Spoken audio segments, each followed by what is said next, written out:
So hello everyone, कैसे हैं सारे। आई होप सब लोग अच्छे होंगे।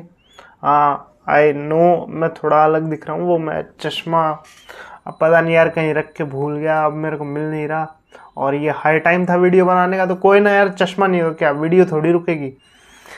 तो और एक चीज़ और बोलनी है यार, वीडियो स्टार्ट करने से पहले मैंने अपना ना एनालिटिक्स देखा है, तो उसके अंदर क्या है कि 97 या 98% लोग वीडियो देख लेते हैं लेकिन सब्सक्राइब नहीं करते। यार सपोर्ट के लिए कर दो, और आपके लिए वीडियो बनाता हूँ मैं, आपको अच्छी लगती है तो प्लीज़ और शेयर ज़रूर करना, किसी की हेल्प हो जाएगी।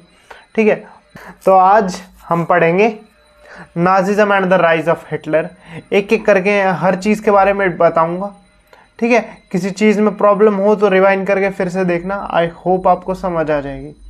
ठीक है, अब पूरी की पूरी मूवी कह रहा हूँ, वैसे हाँ मूवी से याद आया, इस चीज़ के ऊपर मूवी भी बन रखी है। जब इसका अब ये वीडियो जो है 2 पार्ट में है, तो मैं जब दूसरा पार्ट बनाऊंगा ना तो मैं वो मूवी देख के ज़रूर बताऊंगा उससे क्या क्या चीज़ें पता चलती है। ठीक है, हिटलर से रिलेटेड मूवी भी बना रखी है।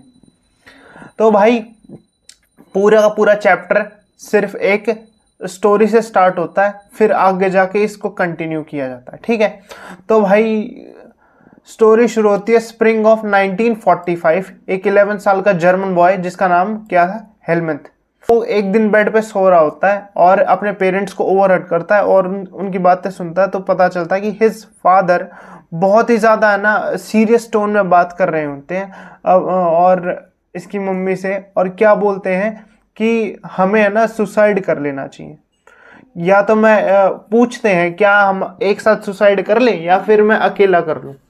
तो ये चीज़ होती है भाई बहुत, अब कोई भी छोटा बच्चा सुनेगा उसके लिए तो बहुत अजीब सी होगी। ठीक है, 10 साल का, उसे ये भी नहीं पता होगा कि सुसाइड वगैरह होता क्या है। क्योंकि ऐसा क्यों किया, क्योंकि अब जो है वर्ल्ड वॉर 2 खत्म हो चुकी है और अलायंस जीत चुकी है। ठीक है, और अलायंस जीत चुकी है, इसीलिए हमें सुसाइड करना पड़ेगा। तो वो ये बात सुन के भाई सो जाता है। अब नेक्स्ट डे वो क्या करते हैं, हेलमेट और उसके पूरी फैमिली अपना आखिरी अच्छा समय, लास्ट हैप्पी टाइम बिताते हैं साथ में। कुछ बच्चों वाले गाने गाते हैं और पिकनिक मनाते हैं, हंस खेल के जितना भी है। और आगे जाके लेटर हेलमेट के फादर अपने आप को शॉट कर लेते हैं, अपने आप को गोली मार लेते हैं। और हेलमेट के पास सिर्फ और सिर्फ उनके पापा की ब्लड से भरी यूनिफॉर्म आई थी। अब किसी भी 10-11 साल के बच्चे के लिए ये मंजर बहुत होता है, उसे जिंदगी भर के लिए ट्रॉमेटाइज करने के लिए। अब वही हेलमेट के साथ भी हुआ। इसकी वजह से वो इतना ज़्यादा सदमे में चला गया, और क्योंकि उसने अपने मम्मी पापा को एक दिन पहले बात करते हुए सुन लिया था, तो इस चीज़ से वो इतना ज़्यादा डर गया कि उसने क्या है, खाना खाने से भी मना कर दिया कि मैं घर पे खाना नहीं खाऊंगा, बाहर जाके कुछ दुकान से खरीद के खा लेता होगा। और 9 साल तक उसने घर पे खाना नहीं खाया। ठीक है, 9 साल तक किसी भी 10-11 साल के बच्चे के लिए बहुत होता है। ठीक है, क्योंकि उसे क्या लगता था, हमेशा ये डर लगा रहता था कि यार किसी दिन ना मेरी मम्मी इस खाने में जहर मिला के मुझे भी मार देगी। अब हेलमेट के फादर ने ऐसा किया क्यों? ठीक है, हेलमेट को नहीं पता था, लेकिन कि उसके फादर ने ऐसा इसीलिए किया क्योंकि वो एक सपोर्टर थे हिटलर के। हिटलर को सपोर्ट करने की वजह से वो बहुत डरते थे, और डरने की वजह से नाजी हिटलर सपोर्ट करते थे उनके प्रोपेगेंडा को। और उनको यही डर था कि भाई अब अलायंस जीत गई है, तो अब क्या हिटलर उसको तो सज़ा मिलेगी, लेकिन जो उसके सपोर्ट में उसे भी सज़ा मिलेगी। और अगर वैसी सज़ा मिल गई जैसी हमने जूइश लोगों को दी थी, तब तो भाई ऐसी मौत से तो अच्छा हम खुद ही मर जाएं, एक बार में तो मरेंगे। हमने तो जूइश लोगों को इतना तड़पा के मारा था, हम वो तो झेल ही नहीं सकते। ठीक है, तो ये चीज़ थी भाई, क्योंकि उन्होंने क्या किया था ये लिखा हुआ है, क्योंकि हिटलर ने क्या जूइश लोगों को मारा था। अब जूइश लोगों को मारा था, अब हम देखते हैं कि ये बेसिकली जो हेलमेट के फादर के अंदर जो फियर आ रखा था ना, ये सब क्यों आ रखा था, हिटलर ने इन डिटेल जानेंगे। ऐसा क्या किया था कि उसके मिनिस्टर्स तक इतना डर गए थे। वो तो डरेगा ही डरेगा, लेकिन मिनिस्टर्स भी डर गए थे। तो भाई मई 1945, अब मैं आपको एक चीज़ यहाँ पे मैं लिख देता हूँ ताकि आपको याद रहे। तो वर्ल्ड वॉर 2 की जो टाइमिंग है उसे आप देख लीजिए। वर्ल्ड वॉर 2 हुआ था 1935 से लेके 45 के बीच में। ये एक वर्ल्ड वॉर 2 की टाइमिंग होगी, तो इसे देख लीजिए। अब वर्ल्ड वॉर 2 शुरू हुआ था 1935 में और ख़त्म हुआ था 45।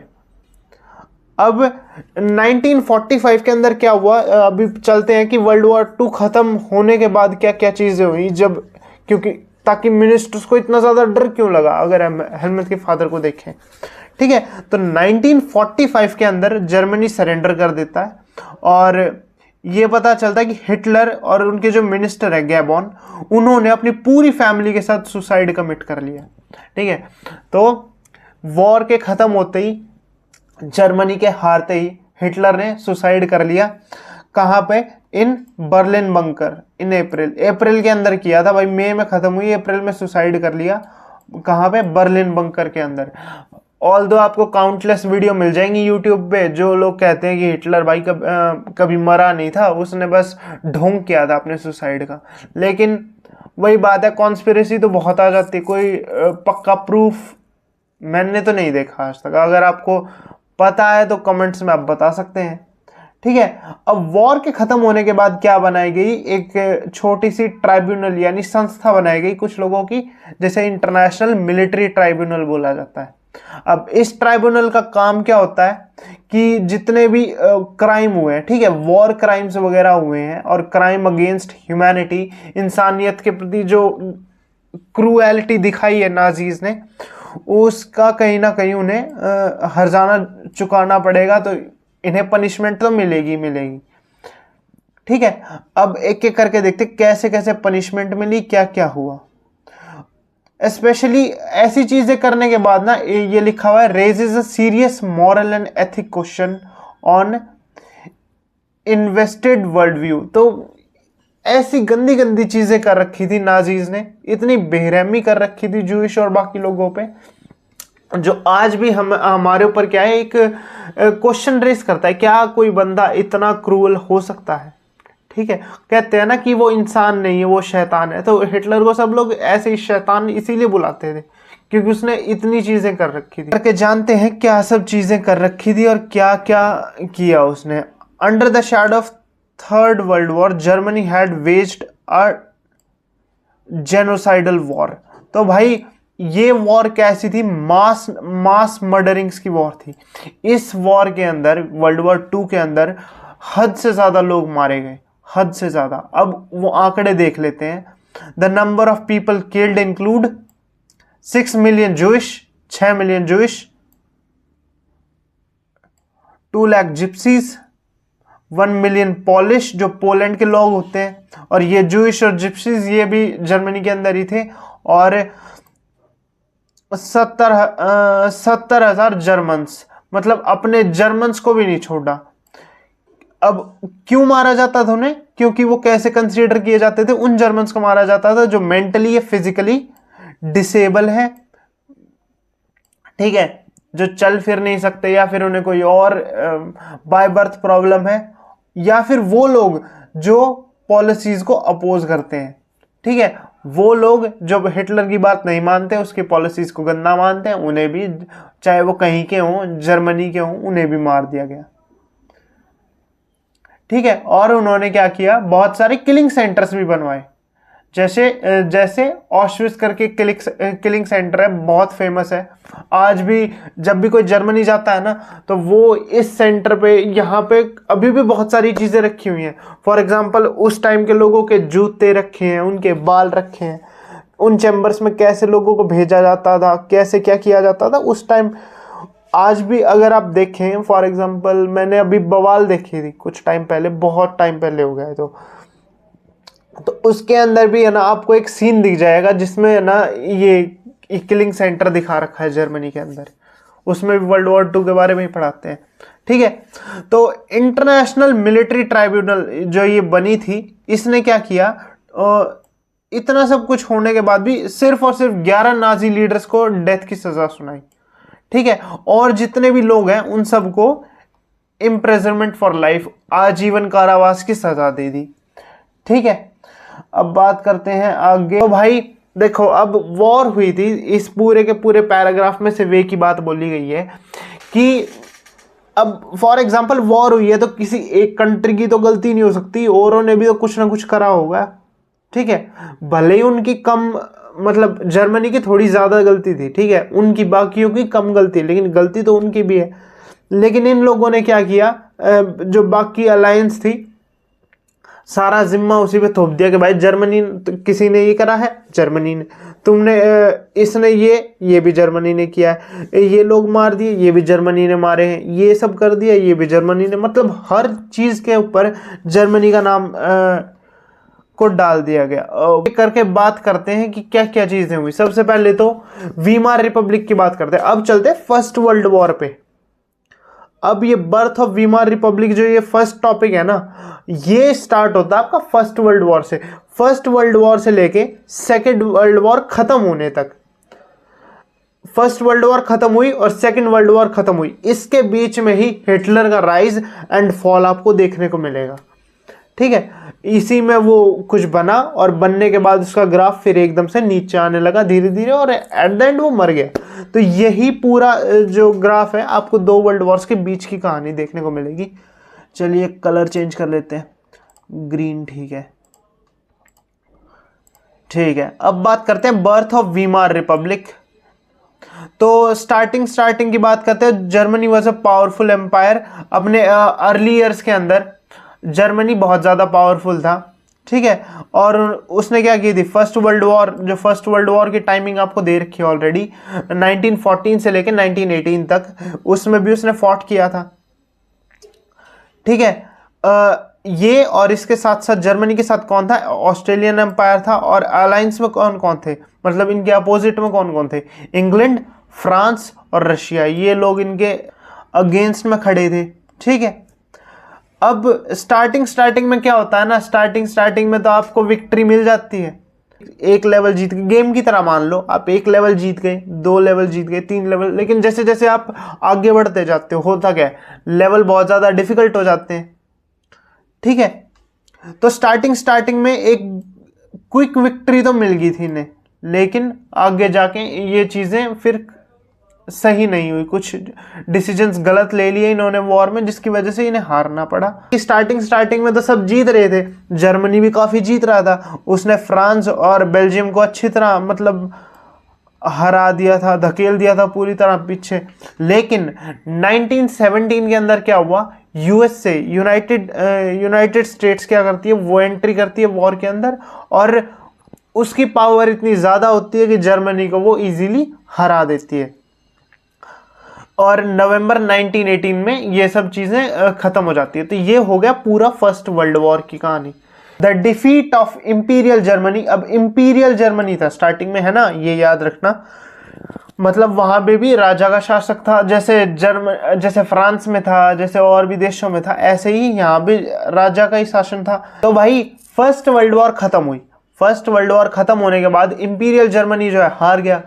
सब लोग बहुत ज्यादा क्या थे, बहुत ज्यादा गुस्सा थे किंग से, क्या ऐसा राजा है, मैं ये नहीं जिता पाया, नेशनल लेवल पे हमारी कितनी बेइज्जती होगी, इंटरनेशनल लेवल पे सॉरी, कितनी बेइज्जती होगी, ये चीज तो गलत है, ये वो लोगों ने बहुत कुछ किया, ठीक है। और आगे जाके उन्होंने एक नेशनल असेंबली बनाने की बात की कि भाई हमें अब है ना राजा नहीं चाहिए, हमें चाहिए गवर्नमेंट, तू हमें गवर्नमेंट दे और तू यहाँ से हट जा, राजा को ये बोला गया।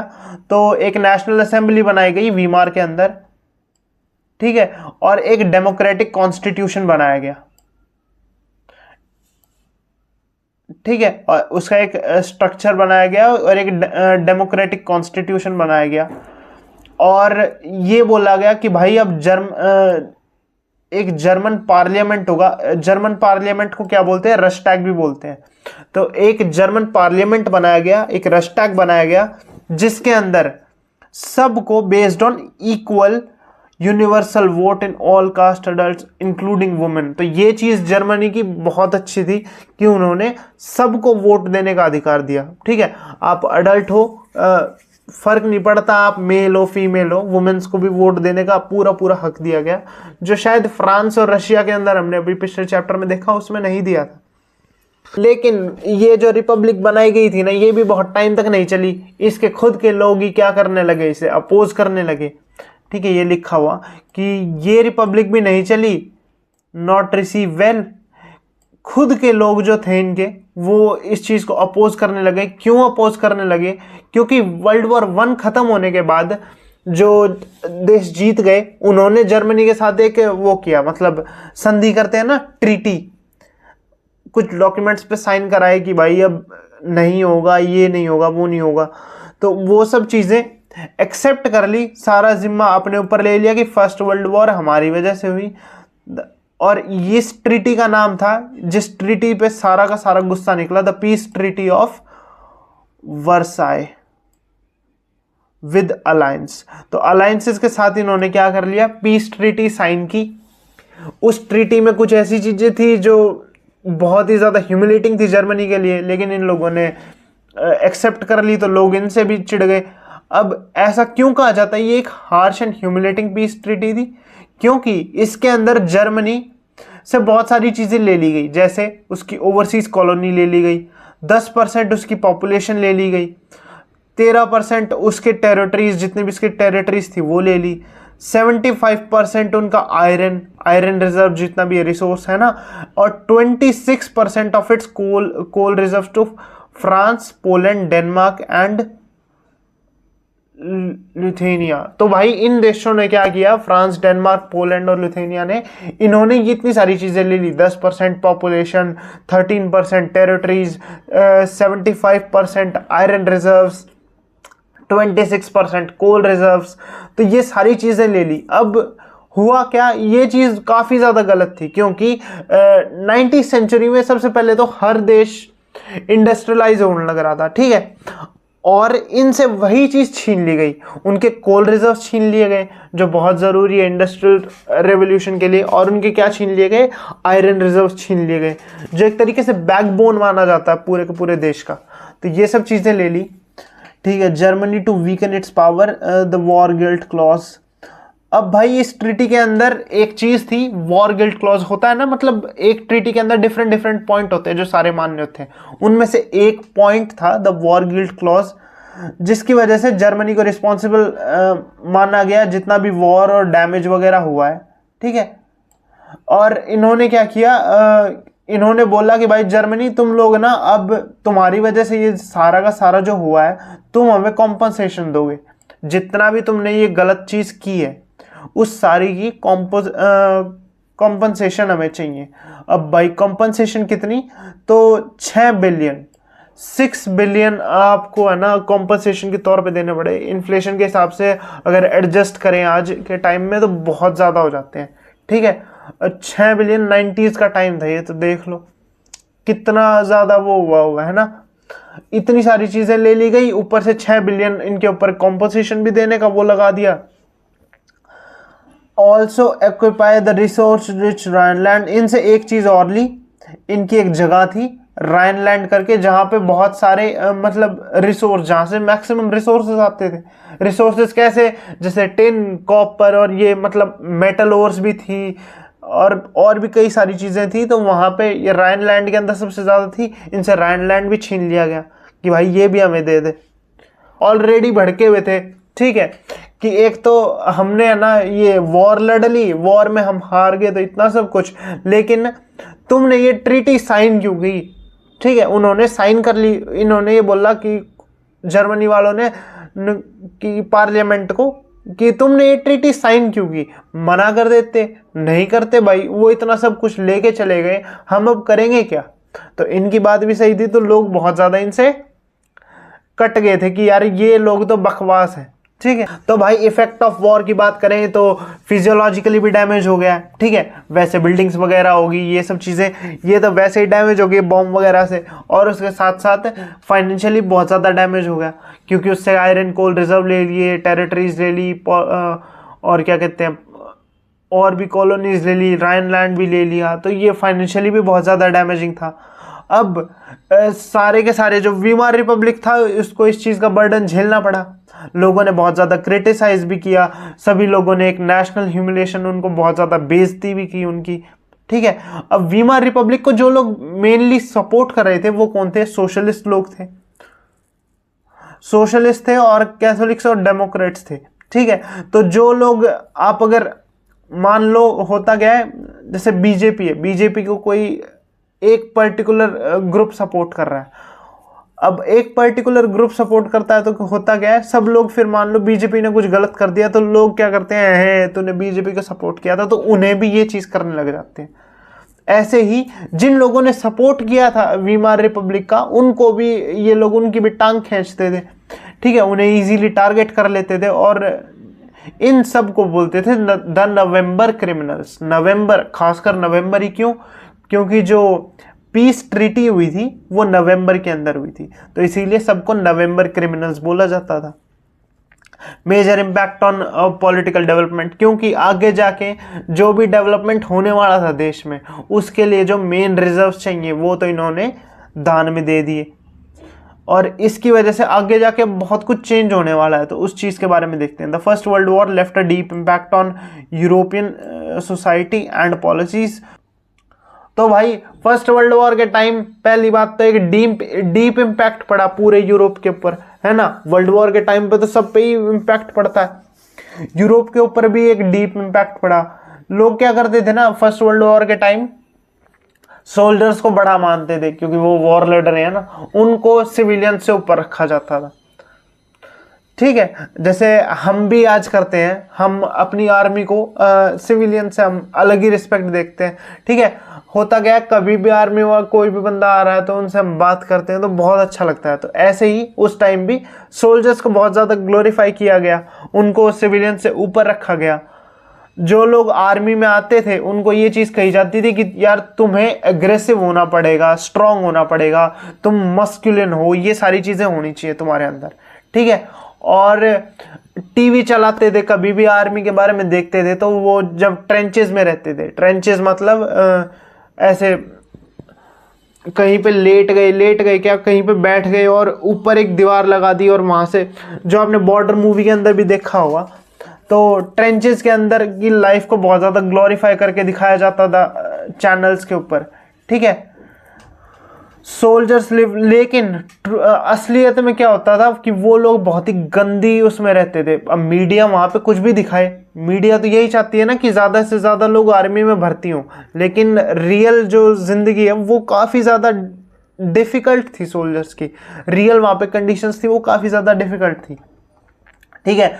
वो इतने दिनों तक है ना उस छोटे से ट्रेंच के अंदर ही बैठे रहते थे, वहाँ पे चूहे घूम रहे हैं, वहीं पे वो लोग अपना सब कुछ वहीं पे कर रहे हैं, एक्सक्रीट भी वहीं पे कर रहे हैं, यूरिनेट भी वहीं कर रहे हैं, वहीं पे बैठे हैं, आसपास चूहे घूम रहे हैं, कोई मर गया है तो उसकी बॉडी पड़े पड़े सड़ गई है, वो चूहे उसको खा रहे हैं, साइड में कोई सोल्जर बैठा है, बस ऐसी।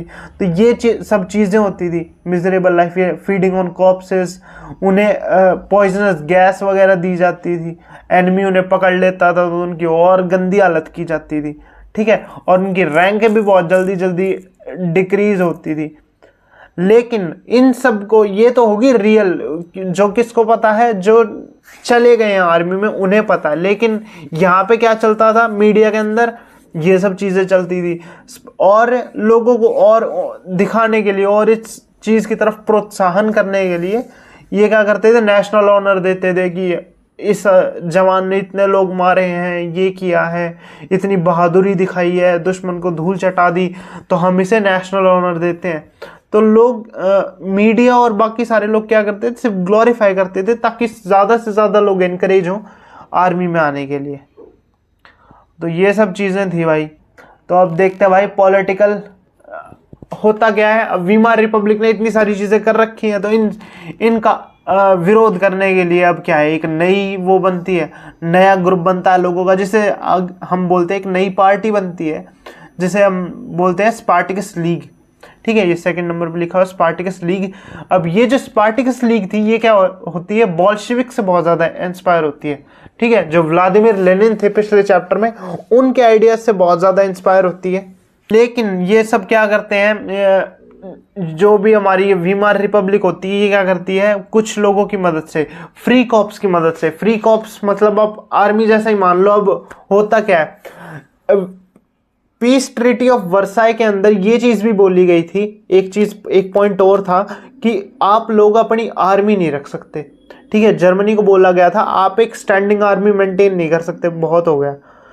तो अब वो आर्मी तो रख नहीं सकते ट्रीटी के हिसाब से, तो उन्होंने क्या किया, जितने भी लोग जो वॉर वेटरन्स थे, वॉर वेटरन्स का मतलब जो अपना एक बहुत लंबा टाइम आर्मी में काट के अब रिटायर हो चुके हैं। ठीक है, वो लोग, जैसे आज हम बॉलीवुड वेटरन्स बोलते हैं, वेटरन एक्टर, कोई वेटरन एक्टर है। ठीक है, जैसे राज कपूर हो गए, वेटरन एक्टर। ठीक है, एक वेटरन एक्टर अगर होते आज तो हम उन्हें वेटरन एक्टर बोलते। तो जिन्होंने अपनी जिंदगी का एक बहुत बड़ा हिस्सा एक पर्टिकुलर फील्ड में दिया है, उन्हें वेटरन्स बोलते हैं। ठीक है, तो इन्होंने क्या किया, ऐसे लोगों को लिया और एक मतलब फ्री कॉप्स ऑर्गेनाइजेशन बनाई और उनसे क्या किया, स्पार्टिकस लीग वालों को मारा, आंदोलन है ना, ये सब चीजें हुई। वो आंदोलन कर रहे पुलिस की तरह ये चीजें करके और उन्हें दबा दिया। तो स्पार्टिकस लीग भाई आगे जाके ये फिर वापस आएगी। स्पार्टिकस लीग आगे जाके कम्युनिस्ट पार्टी बनती है जो हिटलर का सपोर्ट करती है। ठीक है, तो अभी तो स्पार्टिकस लीग चुप हो गई, लेकिन आगे भी ये वापस भी आएगी जब हिटलर पावर में आएगा। तक हमने वो सोशल तो देख लिया था कि सोशल कैसे कैसे चेंज आ रहे थे, है ना। अब सोशल इतनी बड़ी डिस्पैरिटी हो रही थी लोगों के बीच में, लोग एक दूसरे से मतलब एक पार्टी दूसरे से नहीं मान रही, दूसरी ने एक को पीट दिया, ये सब चीजें होगी। अब ये तो हो ही रहा था, इसके साथ साथ 1923 के अंदर इकोनॉमिक क्राइसिस आ जाता है। इकोनॉमिक क्राइसिस मतलब अर्थव्यवस्था में बहुत बड़ा संकट।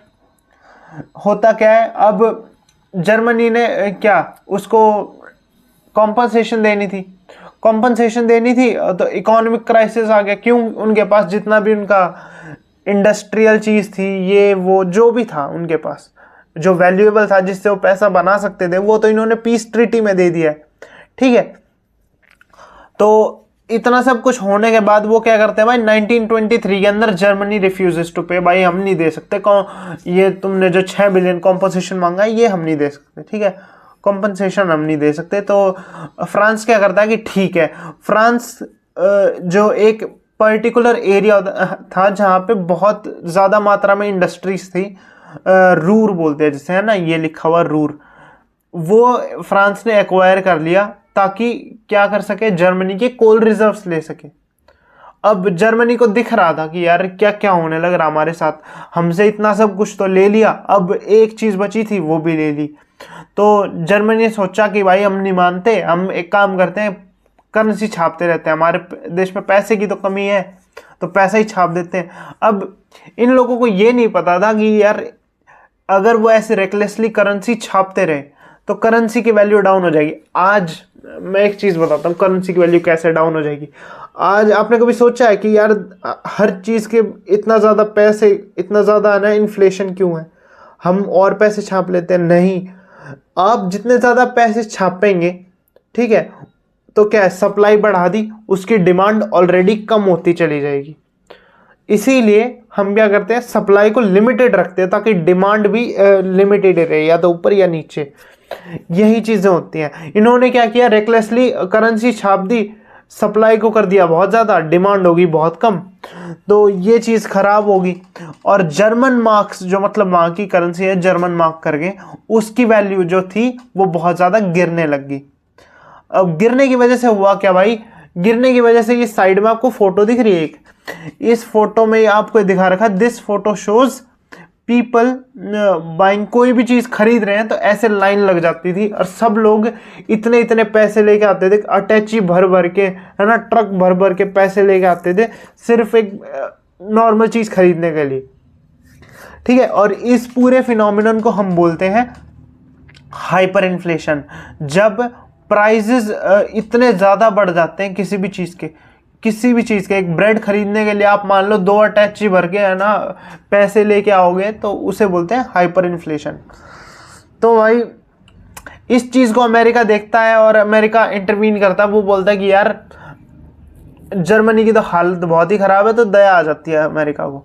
वो क्या करता है कि जर्मनी तुम्हारी ये जो क्राइसिस है ना, इससे हम तुम्हें निकालेंगे। हमने एक प्लान बनाया है, प्लान का नाम क्या है, डॉस प्लान। हाँ, डॉस प्लान ही है। तो इस प्लान के अंदर हम एक काम करते हैं, रिवोक कर देते हैं जो तुम्हारा हमने फिक्स टाइम वगैरह दे रखा होगा ना, जो भी कॉम्पनसेशन है उसका फिक्स टाइम दे रखा होगा, तो उसे रिवोक कर देते हैं लोग। उसे रिवोक करने के बाद करते क्या है कि यार ठीक है, हमने रिवोक कर दिया और एक काम करो, तुम हमसे लोन ले लो और धीरे धीरे चुकाते रहना, ये चीज़ बोलते हैं। तो जर्मनी भाई वैसे ही हालत इतनी ख़राब हो रखी थी, जर्मनी बोला कि यार थैंक यू सो मच, आप दे दो, चलो हमें लोन दे दो, हम आपको है ना धीरे धीरे चुका देंगे। तो ये चीज़ें हुई भाई।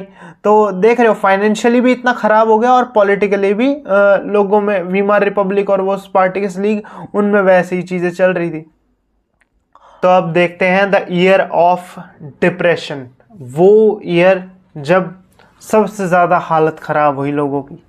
तो बिटवीन 1924 से लेकर 28 के बीच में ये डिप्रेशन आया। 1924 से लेकर 28 के बीच में क्या हुआ, इंडस्ट्रीज रिकवर होने लग गई क्योंकि यूएस ने क्या किया था, लोन दे दिया था। तो जर्मनी तो ठीक है, एक शॉर्ट टर्म लोन मिल गया था यूएसए से, लेकिन होता क्या है, वॉल स्ट्रीट एक्सचेंज जो आज हम देखते हैं, है ना, आपने कई मूवीज़ में भी देखा होगा, जैसे वुल्फ ऑफ वॉल स्ट्रीट में देखा होगा, नहीं तो जैसे हर्षद मेहता की वेब सीरीज है स्कैम 1992, उसके अंदर जैसे इंडिया के अंदर सेबी है, ठीक है, ऐसे ही यूएस के अंदर वॉल स्ट्रीट एक्सचेंज है। वो क्रैश हो जाता है 1929 के अंदर, ठीक है, जिसकी वजह से होता क्या है, लोग, अब क्रैश कैसे हो जाता है वो बताता हूँ। फॉर एग्जाम्पल, कोई भी शेयर मार्केट में पर्टिकुलर शेयर्स हैं, ठीक है, कोई भी बंदा उन पर्टिकुलर शेयर्स में से बहुत ज़्यादा क्वांटिटी में अपने शेयर्स को बेच दे बहुत ज़्यादा क्वांटिटी में अपने शेयर्स को अगर वो बेच देगा तो होगा क्या, पूरी उनकी वैल्यू नीचे आ जाएगी। अब शेयर मार्केट के अंदर होता क्या है, जो ग्राफ चलता है रेड ग्रीन, आप अगर बहुत ज़्यादा क्वांटिटी में बेचेंगे तो ग्रीन और नीचे आता रहता है ना। तो ऐसे ही एक किसी ने, ये नहीं पता एक बंदे ने या कितने बंदों ने 24 अक्टूबर को क्या किया, 13 मिलियन शेयर्स को सोल्ड कर दिया। पूरी मार्केट से 13 मिलियन शेयर्स को हटा लिया गया। इसे बोलते हैं द ग्रेट इकोनॉमिक डिप्रेशन, ठीक है। तो बिटवीन 1929 से लेके 1932 तक यूएस की जो इनकम है वो क्या हो गई, आधी हो गई, बिल्कुल कैसी होगी, आधी हो गई। अब आधी होने के बाद और क्या क्या चीज़ें हुई और भी देखते हैं। फार्मर्स, फैक्ट्रीज वर शट डाउन, सारी की सारी फैक्ट्रीज को है वो शट डाउन कर दिया गया और एक्सपोर्ट बंद हो गया। फार्मर्स को अपनी फसल बेचनी थी तो जो दाम मिलना चाहिए था वो मिला नहीं, तो फार्मर्स का भी नुकसान हो गया। जितने भी पर्सनल इन्वेस्टर्स थे, छोटे छोटे इन्वेस्टर्स थे, उन्होंने भी मार्केट से अपना पैसा निकाल लिया डर के चलते। यूएस इकॉनमी, और इसका जो आपको असर देखने को मिलेगा वो यहाँ से नहीं, वो आपको है ना वर्ल्ड वाइड देखने को मिलेगा। फॉर एग्जांपल, आप स्कैम 1992 में एक सीन होता है जब हर्षद मेहता से बाहर होता है वो और उसे पीछे से कोई बंदा बोलता है कि है ना किसी ने पूरा मार्केट क्रैश हो गया। या फिर वुल्फ ऑफ वॉल स्ट्रीट के अंदर भी है ना आपको वो मिल जाएगी, लियोनार्डो डिकैप्रियो है ना, उनके यहाँ पे वो जब नए नए फर्म में काम करने जाते हैं तो एक कंपनी होती है वो भी ऐसी क्रैश हो जाती है जहाँ पे वो काम करते हैं। तो वो उसी टाइम की बात है जब यूएस में ग्रेट इकोनॉमिक डिप्रेशन आया था, ठीक है। अब इन चीज़ों से सबसे ज़्यादा इफेक्ट किसको पड़ा, जर्मनी को। एक तो वैसे ही वो लोग की हालत ख़राब थी, ऊपर से क्राइसिस आ गई तो और हालत ख़राब हो गई। 1932 में क्या हुआ, प्रोडक्शन, पूरी जर्मनी की जो प्रोडक्शन है वो 40% कम हो गई। 1929 के अंदर वर्कर्स अपने धीरे धीरे जॉब खो रहे थे और उनको अगर उनकी जॉब बची हुई थी तो पैसे कम मिल रहे थे। अनएम्प्लॉयमेंट इतनी ज़्यादा बढ़ गई कि वो 6 मिलियन तक पहुंच गई थी, सरकारी आंकड़ा है, और रियलिटी में तो बहुत ज़्यादा थी। ठीक है, जर्मनी कुड सी पीपल, आप अगर उस टाइम पे कभी जर्मनी देखें तो आपको पूरा यूथ सड़क पे बैठा हुआ दिखेगा। ठीक है, सब लोग है ना, कोई काम पे नहीं जा रहा, सब लोग यहाँ वहाँ ऐसे घूम रहे हैं, पत्ते खेल रहे हैं, ये वो, ये सब चीजें होती थी। ठीक है, willingly to do any work, और वो क्या करते थे अपने है ना, मतलब गले में ऐसे बोर्ड टांग के और यहाँ पे और ऐसे घूमते रहते थे कि काम चाहिए, काम चाहिए, काम चाहिए, ये सब चीजें होती थी। और या फिर कुछ लोग कैसे सिंपली कॉर्नर में बैठे होते थे। और होता क्या था, अब काम तो है नहीं किसी के पास, तो अब क्या होगा, पेट तो भरना ही पड़ेगा, खाना तो खाना ही पड़ेगा, तो उसके लिए कई लोग क्या है, क्रिमिनल एक्टिविटीज में इन्वॉल्व हो जाते थे। ठीक है, क्राइम करने लग जाते थे, ये सब चीजें होती थी। और एक क्राइम एक कॉमन चीज मिल गई कि हाँ यार, लोग क्राइम तो अब कर ही रहे हैं, तो जस्टिफाई भी करते थे इस चीज को। ठीक है, इन सब चीजों की वजह से क्या है, लोगों के अंदर एक एंजाइटी आ गई थी, घबराहट आ गई थी, एंड फियर आ गया था लोगों के अंदर। जो सैलरी वाले लोग थे, जो सैलरी पे काम करते थे, या फिर जिनकी पेंशन लगी हुई थी, उन्होंने क्या देखा कि यार हमारी सेविंग्स तो जो हमने इतने सालों से बचा के रखी, वो धीरे धीरे अब खत्म होती जा रही है। जितने भी बिजनेसमैन थे, सेल्फ एम्प्लॉयड लोग थे, वो सब क्या है, उनका काम भी मंदा हो गया था, बहुत ज़्यादा नहीं चलने लग रहा था, उनकी सारी की सारी मेहनत रुइन हो गई थी। और लोगों को एक चीज़ का लोगों को प्रोलिटेरियनाइजेशन आ गया था। अब ये नाम ये इतना बड़ा है, प्रोलिटेरियनाइजेशन होता क्या है मैं बताता हूँ। प्रोलिटेरियनाइजेशन का मतलब है, फॉर एग्जाम्पल आज आप मिडिल क्लास हो, ठीक है, और आप मिडिल क्लास से गिर के लोअर मिडिल क्लास, जैसे अपर मिडिल क्लास में हो, आप उससे गिर के लोअर मिडिल क्लास में आ जाओ या लोअर क्लास में आ जाओ, तो लोगों को ये डर था कि हमारा जो सोशल स्टेटस है ना, आज हम टॉप पे हैं, कल हम मिडल में ना चले जाएं। मिडल वाले सोचते थे हम कहीं नीचे, बिल्कुल ही नीचे ना आ जाएं, तो लोगों के अंदर ये डर था कि उनकी जो सोसाइटी रैंकिंग है वो घट जाएगी। ठीक है, women unable to fill their children stomach, और औरतें अपने बच्चों का पेट नहीं भर पा रही, जिसकी वजह से वो भी बहुत ज़्यादा दुखी हो गई थी, डिस्पेयर में आ गई थी कि क्या है ये वो। ठीक है, ये तो होगी ग्रेट इकोनॉमिक डिप्रेशन की बात। अब वीमार रिपब्लिक की बात करें तो वीमार रिपब्लिक ने जो चीजें बनाई थी, वीमार रिपब्लिक भी बहुत ज्यादा फ्रेजाइल थी। कैसे, कॉन्स्टिट्यूशन के अंदर कुछ ना कुछ ऐसी मतलब मिस्टेक्स थी जो बहुत ज़्यादा ना क्रूशियल होती हैं किसी भी चीज़ के लिए। एक पूरे के पूरे सिस्टम को चलाने के लिए आपके रूल्स का स्ट्रांग होना बहुत ज़्यादा ज़रूरी है, और वही चीज़ इसमें कहीं ना कहीं कुछ चीज़ें, कुछ लूप होल्स थे।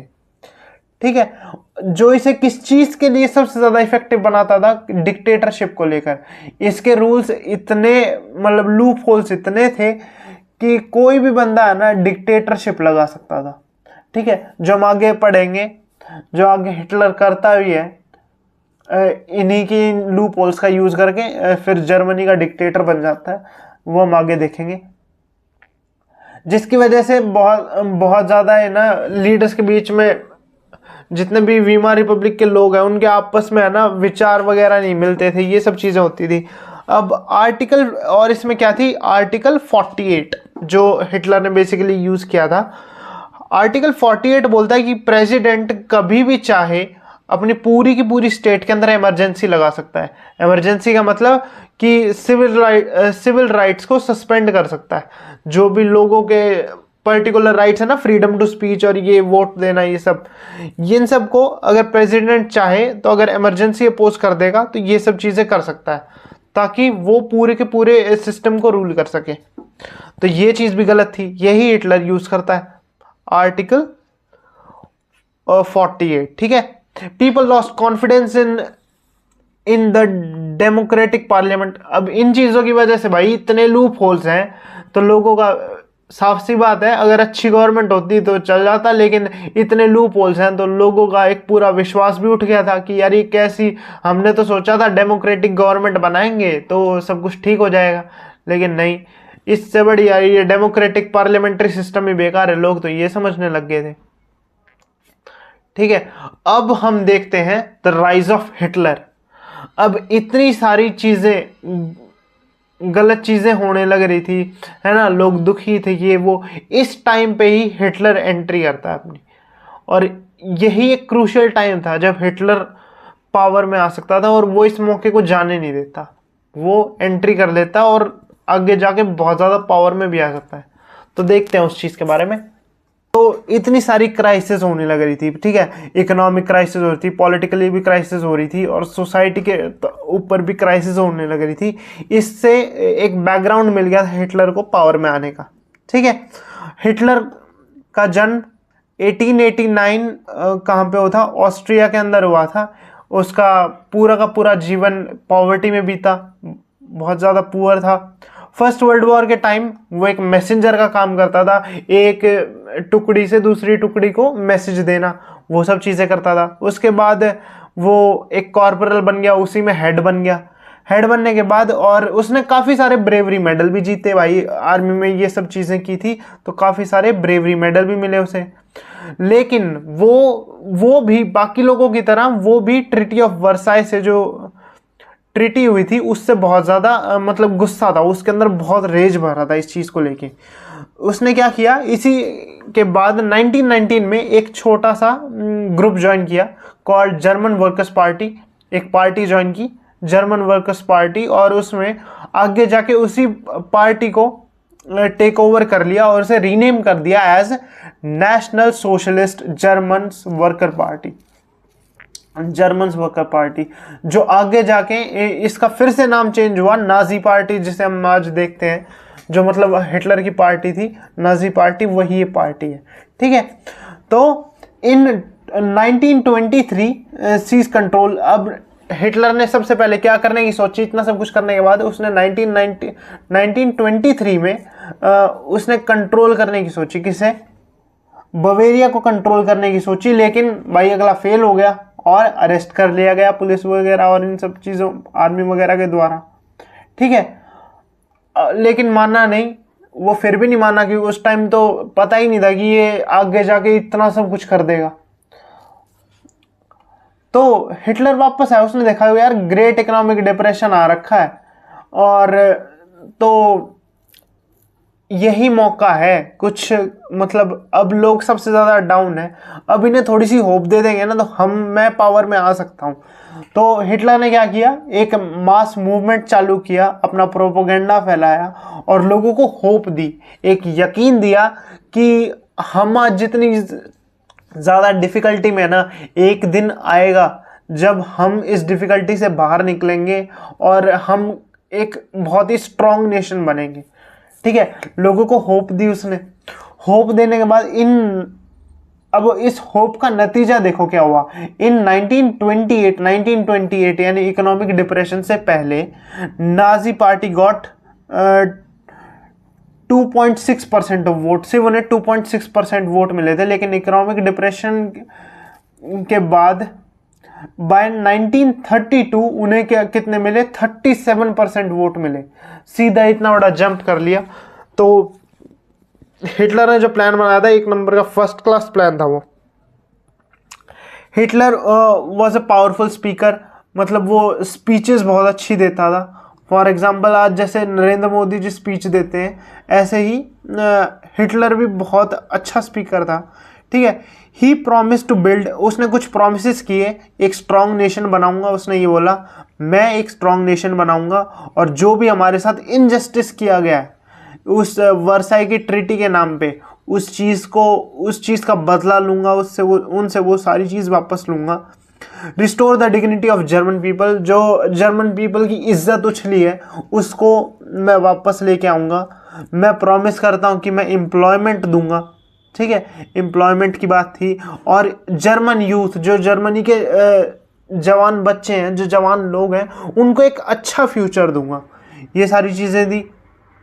और जो भी फॉरेन के लोग कॉन्स्पिरेसी करते हैं ना, जर्मनी को ये कर देंगे वो कर देंगे, उन्हें मैं बताता हूँ, ठीक है। तो जितनी भी कॉन्स्पिरेसी जो जर्मनी के अगेंस्ट कर रहे हैं उनको भी मैं संभालूंगा। तो ये सारी चीज़ें दी भाई। और इसके बाद हिटलर ने रैलीज वगैरह करनी चालू करी, हर जगह वो यही सारी बातें बताता, पब्लिक मीटिंग्स करी, ठीक है। और और डेमोक्रेसी सपोर्ट ऑफ हिटलर, और धीरे धीरे बहुत ज़्यादा सपोर्ट खींच लिया अपनी तरफ। अब इसकी पार्टी का जो साइन था वो था एक red banner with the swastika symbol, एक रेड कलर का फ्लैग जिसपे बीच में स्वास्तिक बना हुआ है। ठीक है, अब बात करते हैं तो भाई ये जो भी हिटलर का तरीका था ना, ये बहुत ज़्यादा सक्सेसफुल हुआ और आगे जाके वो इस चीज़ से बहुत ज़्यादा पावरफुल भी बन गया था प्रोजेक्ट। और इन सब चीज़ों की वजह से क्या हुआ, हिटलर को एक मसीही के रूप में देखा जाने लगा। ठीक है, होता क्या है, जब बहुत ज़्यादा लोग डिप्रेस होते हैं ना, बहुत ज़्यादा डाउन होते हैं, तो उन्हें एक होप चाहिए होती है। हिटलर ने वो होप उन्हें दे दी, तो लोगों के लिए वो क्या बन गया, एक मसीहा बन गया। ठीक है, अब आगे पढ़ते हैं डिस्ट्रक्शन ऑफ डेमोक्रेसी, किस तरीके से डेमोक्रेसी को पूरी तरीके से डिस्ट्रॉय कर दिया गया। ठीक है, तो अब क्या है, जर्मनी में हिटलर का दबदबा बन चुका था। अब धीरे धीरे डेमोक्रेसी को हटाया कैसे गया वो देखते हैं। तो 30 जनवरी 1933 प्रेसिडेंट हिंडनबर्ग ऑफर चांसलरशिप। तो भाई 30 जनवरी 1933 में जो प्रेसिडेंट थे जर्मनी के, उन्होंने हिटलर को चांसलरशिप ऑफर करी, मतलब कैबिनेट में सबसे हाईएस्ट पोस्ट, प्राइम मिनिस्टर की मान लो। ठीक है, प्राइम मिनिस्टर की पोस्ट थी, लेकिन हिटलर ये समझ चुका था कि भाई अब मैं धीरे धीरे पावर में आ रहा हूँ, अब मुझे कैसे भी करके ये पूरी डेमोक्रेसी है इसको हटाना है, यहाँ पे सिर्फ अपना राज होना चाहिए और सब गए भाड़ में। तो इसने क्या किया, एक मिस्टीरियस फायर लगा ली। ठीक है, अब मैं इसीलिए कह रहा हूँ इसने लगा ली क्योंकि कई लोग कहते हैं कि वो फायर हिटलर ने लगाई थी, ऐसा कुछ है, लेकिन आज तक कोई ठोस सबूत नहीं मिला। तो एक मिस्टीरियस फायर लग गई थी भाई जर्मनी के पार्लियामेंट में फरवरी के अंदर।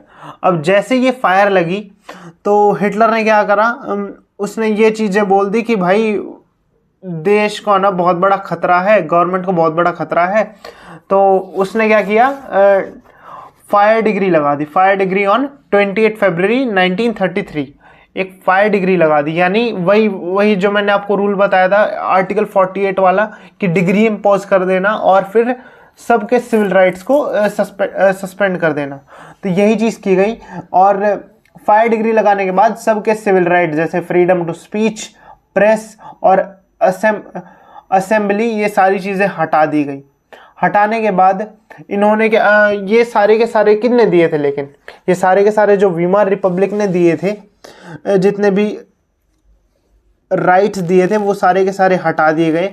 और हिटलर ने बोला कि एक काम करो, सबको ये चीज़ कह दो कि जिन लोगों ने लगाई है ना, वो बेसिकली वो लोग हैं जो कम्युनिस्ट हैं, जो प्रेसिडेंट की जान को जान से मारना चाहते हैं। ठीक है, तो कम्युनिस्ट के ऊपर डाल दिया गया। और हिटलर ने फिर क्या किया, कॉन्सेंट्रेशन कैंप्स बनाए। ठीक है, कॉन्सेंट्रेशन कैंप्स जहाँ पे वो लोगों को मास लेवल पे मारता था। ठीक है, टोटल 6808, हम अगर फाइल देखें, फाइल जो बाद में मिली हैं 6808 फाइल मिली हैं, जिनमें से 1440 तो सिर्फ और सिर्फ कम्युनिस्ट थे। ठीक है, 1440 सिर्फ कम्युनिस्ट थे। तो इतने लोगों को टॉर्चर चैम्बर्स में मार दिया गया। आगे देखते हैं, ऑन 3 मार्च 1933, अब इतना सब कुछ करके हैं प्रेसिडेंट को साइड करके, ऑन 3 मार्च 1933 में एक इनेबलिंग एक्ट डाला गया, पास किया गया, जिसकी वजह से पूरे के पूरे जर्मनी की डिक्टेटरशिप अब किसके हाथ आ गई थी, हिटलर के हाथ आ गई थी। ठीक है, all the political parties, Hitler ने फिर डिक्टेटरशिप लेते ही क्या किया, सारी की सारी पॉलिटिकल पार्टीज, जितने भी ट्रेड यूनियंस हैं, और सबको बैन कर दिया। सिर्फ उन्हीं को बचा के रखा जो नाजी पार्टी के साथ हैं, उनके फेवर में काम करते हैं। ठीक है, और एक कंप्लीट कंट्रोल बना लिया और सारी चीज़ों को कंट्रोल करने लगा, चाहे वो इकॉनमी हो, मीडिया हो, आर्मी हो, या वहाँ का जुडिशरी का सिस्टम हो, इन सब को अपने अंडर ले लिया उसने। ठीक है, स्पेशल सर्वेलेंस टीम्स बनाई गई, अलग अलग सर्वेलेंस फोर्सेस बनाई गई कि कोई अगर ऐसे है ना फुसफुसाता दिखे, जैसे हमने अभी रशिया के अंदर भी देखा था, पार्टी ने क्या किया था, स्पेशल फोर्सेस बना दी थी ताकि कोई भी एक इस पर्टिकुलर पार्टी की या फिर हिटलर की बुराई करे तो उसे धर लो, और उसे पकड़ने के बाद तुम क्या करो, उसे पकड़ने के बाद अब यहाँ पे इन्होंने क्या किया था, गैस्ट्रोटोड्स बना दिए थे। ठीक है, मतलब वो ये एक जगह गैस्ट्रोटोड्स में रखेंगे, फिर वहाँ से कॉन्सेंट्रेशन कैंप्स में भेजेंगे। तो इस तरीके से और भी बहुत सारे कॉन्स्टिट्यूशनल पावर दिए गए इन नई पुलिस को, सीक्रेट पुलिस जिन्हें बोलते हैं। ठीक है, इन्हें कुछ एक्स्ट्रा पावर्स दिए गए कॉन्स्टिट्यूशन से निकाल के। पीपल और डिटरमाइन गैस्ट्रोटोड्स एंड टॉर्चर चेम्बर्स। अब पहले वो गैस्ट्रोटोड्स में डालते थे और फिर उसके बाद उन्हें टॉर्चर चेम्बर्स में डाला जाता था, और जो बच जाते फिर उन्हें कॉन्सेंट्रेशन कैंप्स में डाला जाता था। तो इस तरीके से भाई हिटलर क्या है, डिक्टेटर बन चुका था। कब बना था? मार्च में। तो अब चलते हैं हमारे दूसरे टॉपिक, इस वीडियो के मोस्ट प्रोबेबली लास्ट टॉपिक पे। तो वो है रिकंस्ट्रक्शन। रिकंस्ट्रक्शन मतलब इस पूरे में हम डेवलपमेंट के बारे में देखेंगे। तो Hitler assisted economic recovery. Hitler को क्या चाहिए था? अब सिर्फ और सिर्फ ना, बस मेरी बात सुनना, हिटलर को एक इकोनॉमिकल रिकवरी करनी। भले मान लिया वो इतना गंदा था, वो ये सारी चीज़ें कर रहा था, उसने बहुत सारी गलत चीज़ें भी करी, लेकिन वो अल्टीमेटली जर्मनी का डेवलपमेंट चाहता था। कोई भी रीज़न हो, डेवलपमेंट तो डेवलपमेंट होता है। और तो एक इकोनॉमिक रिकवरी के लिए उसने क्या है, एक इकोनॉमिस्ट हायर किए कॉल्ड हाल्मर। हाल्मर लिखा जाएगा लेकिन इसे आमर बोलते हैं, इसमें एच जो है वो साइलेंट है। और इन्होंने कहा कि एक फुल प्रोडक्शन चालू की जाए जिसमें लोगों को फुल एम्प्लॉयमेंट मिले और सब लोग ना अच्छी तरह काम करें। इन्होंने जर्मन सुपर हाईवेज बनवाए और पीपल्स कार जैसे वॉक्सवैगन वो बनवाई। और हिटलर ने ये कहा था कि देश के अंदर तुम संभाल लो, देश के बाहर जो चीज़ें हैं वो मैं संभाल लूँगा। तो फॉरेन पॉलिसीज़ के अंदर भी हिटलर को क्विक सक्सेस मिलने लगी। ठीक है, सब कुछ बहुत मस्त जा रहा था। हिटलर ने किया लीग ऑफ नेशंस, जैसे आज यूएनओ है ना, यूनाइटेड नेशंस ऑफ ऑर्गेनाइजेशन, जैसे उसमें इतने सारे देश हैं, ऐसे ही पहले के टाइम पे लीग ऑफ नेशन था। इन 1933 हिटलर ने क्या किया, लीग ऑफ नेशंस में से जर्मनी का नाम हटवा लिया और वहाँ से विड्रॉ कराकर चला गया। और फिर इसने क्या किया, जो राइनलैंड ले लिया गया था ट्रीटी ऑफ वर्साई की वजह से, उसे रीऑक्यूपाई किया इसने। रीऑक्यूपाई करने के बाद इन 1936 के अंदर इसने जर्मनी के अंदर ऑस्ट्रिया को भी इंटीग्रेट करा दिया। ठीक है, ऑस्ट्रिया को भी कब्जा करके जर्मनी का पार्ट बना दिया गया। इन 1938 में बनाया इसने, और इसने एक नारा दिया, वन पीपल वन एम्पायर और वन लीडर, यानी सब लोग एक हैं, एक ही एम्पायर है और एक ही उनका लीडर है। इसने चेकोस्लोवाकिया से भी मतलब उसकी एक जगह ले ली। आगे देखें तो देखा जाए तो ये सारी चीज़ जो हिटलर कर रहा था ये कहीं ना कहीं वायलेशन था ट्रीटी का, ट्रीटी ऑफ वर्साई का वायलेशन था। लेकिन लोग ये थे कि कोई कुछ बोल क्यों नहीं रहा है। तो अभी तो सिर्फ ये जो फ्रांस और ये सब थे ना, ये पीछे बैठे बस तमाशा देख रहे थे कि देख लो क्या कर रहा है, करने दो इसे थोड़ी देर। ठीक, सब लोग है ना ये कह रहे थे कि यार तुम कुछ कर नहीं रहे, वो अपना टाइम ले रहे थे। और आगे भाई अब इतना सब कुछ करने के बाद हिटलर ने इतना सब कुछ वापस जो ले आया था हिटलर, लोग अगर जो जर्मनी के लोग थे वो जब बाहर से सुनते थे ये सारी चीज़ें कि हिटलर ने ये काम कर दिए हैं, तो उनकी डिग्निटी वापस आती थी कि यार चलो हिटलर ने कम से कम हमारी डिग्निटी वापस ले आया है, इतनी सारी चीज़ें हमारे लिए अच्छी कर रहा है। उन्हें मज़ा आ रहा था इस चीज़ में। Hitler did not stop here. इतने के बाद भी हिटलर रुका नहीं। उसने क्या किया, उसने हामर को बोला, और सॉरी उसने हामर को नहीं बोला, हामर ने हिटलर को एडवाइस किया कि भाई बहुत हो गया, अब रुक जा, बहुत हो गया है और देश पे बहुत फाइनेंशियल स्ट्रेस पड़ रहा है, अभी कोई वॉर पे मत जा। ठीक है, हिटलर चाहता था कि वो वॉर करे ताकि टेरिटोरियल एक्सपेंशन हो, और उसका ये मानना था कि जो इकोनॉमिक क्राइसिस हो रही है इसे हम वॉर से ही ठीक कर सकते हैं।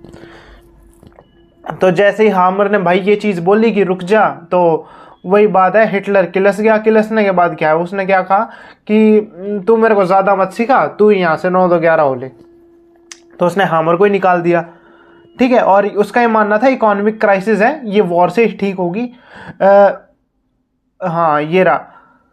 जर्मनी को अपने रिसोर्सेज अच्छे करने की ज़रूरत है और एक टेरिटोरियल एक्सपेंशन की ज़रूरत है, मतलब अपनी जगह, उनको ज़्यादा से ज़्यादा जगह मिले, जर्मनी बड़े से बड़ा हो उनका देश, वो ये चाहता था। ठीक है। इन सितंबर 1939 जर्मनी इन्वेडेड पोलैंड, और फिर क्या किया, सितंबर 1939 में जर्मनी ने पोलैंड पे हमला कर दिया। वॉर तो चाहता ही था, और एक वॉर स्टार्ट कर दी विद फ्रांस और England.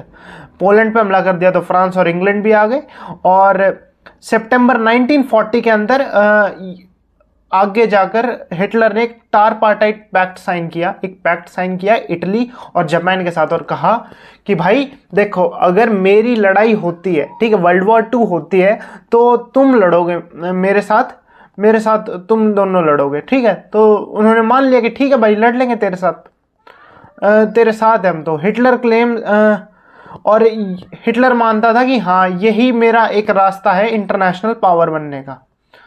By the end of 1940 Hitler at the peak of his power. तो 1940 खत्म होते होते हिटलर अपनी पावर की पीक पे था, सब कुछ बहुत अच्छा चल रहा था। ठीक है।